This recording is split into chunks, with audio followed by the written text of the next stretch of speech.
میرے ساتھ پڑھ لیجیے، بسم اللہ الرحمن الرحیم۔ وَعَلَّمَ آدَمَ الْأَسْمَاءَ كُلَّهَا ثُمَّ عَرَضَهُمْ عَلَى الْمَلَائِكَةِ، اور اس نے آدم علیہ السلام کو سب چیزوں کے نام سکھائے، پھر انہیں فرشتوں کے سامنے پیش کیا۔ فَقَالَ أَنْبِئُونِي بِأَسْمَاءِ هَؤُلَاءِ إِن كُنتُمْ صَادِقِينَ، پھر کہا مجھ کو ان کے نام بتلاؤ اگر تم سچے ہو۔ اب اس آیت مبارکہ کی ہم تجوید دیکھتے ہیں۔ سب سے پہلے ہے وَعَلَّمَ، لام کے اوپر تشدید ہے، لام کو 2 بار پڑھیں گے۔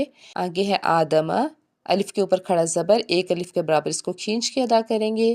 الاسماء، اسی کلمہ کے اندر حمزہ آیا ہے، اس لیے ہم اس کو کہیں گے مد متصل، اس کو ہم 5 الف کے برابر کھینچ کے ادا کریں گے۔ اس کے بعد ہے کلھا،